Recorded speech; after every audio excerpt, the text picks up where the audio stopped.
Shalom Bapak Ibu yang terkasih dalam Tuhan. Renungan kali ini kita mau baca di dalam Yohanes 3 ayat yang ke-16. Kita baca ya.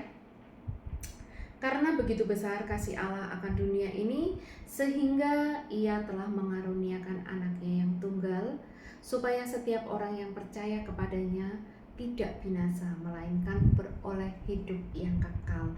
Nah Bapak Ibu, sering banget kita dengar ya ayat ini, bahkan mungkin dari sekolah minggu kali ya kita sering dengar ayat ini.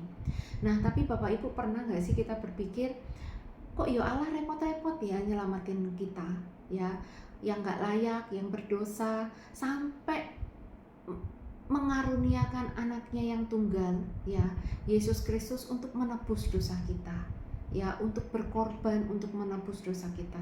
Bapak Ibu, sebetulnya tujuan Allah itu apa sih ya? Kalau saya ilustrasikan Bapak Ibu, sama sebetulnya seperti kita sebagai orang tua ya.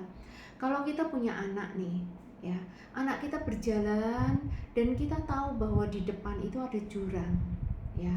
Anak kita itu sudah kita peringatkan, awas dek, jangan jalan ke sana, di sana ada jurang, nanti kamu jatuh, nanti kamu binasa.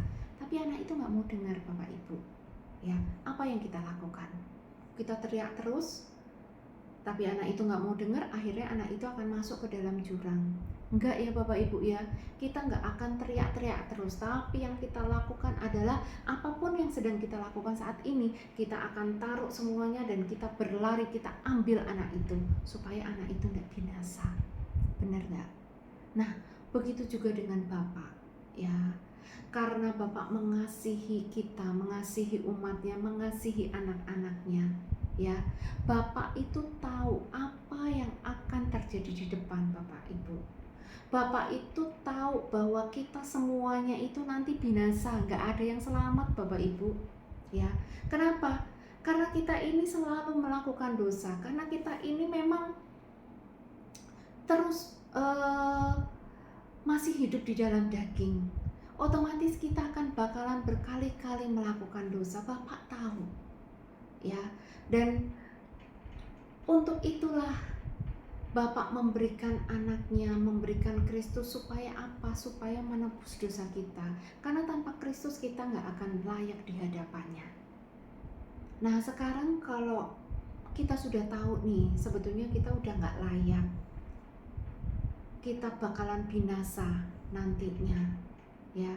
Tetapi Tuhan layakkan, Tuhan berikan kita hidup yang kekal nanti bersama dengannya ya, tidak binasa.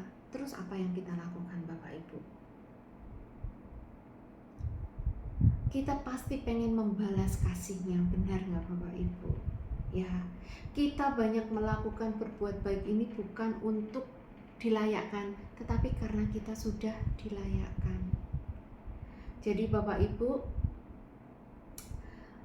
setelah kita terima keselamatan, setelah kita dilayakkan, kita tidak binasa ya, kita ingin membalas kasihnya, yaitu dengan menyenangkan hati Bapa. Loh, iman tanpa perbuatan itu mati loh Bapak Ibu ya.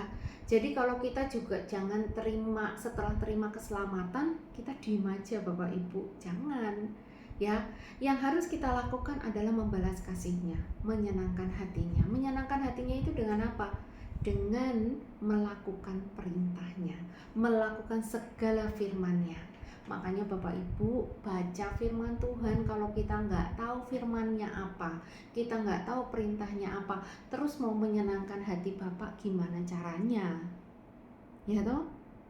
Jadi ayo baca firman ya, supaya kita tahu apa sih yang bikin Bapak kita itu seneng ya, yang bisa menyenangkan hatinya tuh apa gitu kan. Ada di sini semua Bapak Ibu ya. Jadi ayo, selama Tuhan berikan kita nafas kehidupan, selama Tuhan berikan kita kesempatan ya, mau kita umurnya masih muda, mau sudah lansia ya, mau sudah umur berapa, kalau kita masih hidup Bapak Ibu, yuk belajar menyenangkan hatinya, tahu firman-Nya apa, tahu perintahnya apa. Jadi Bapak Ibu, tidak ada kata terlambat. Terima kasih, Tuhan Yesus memberkati.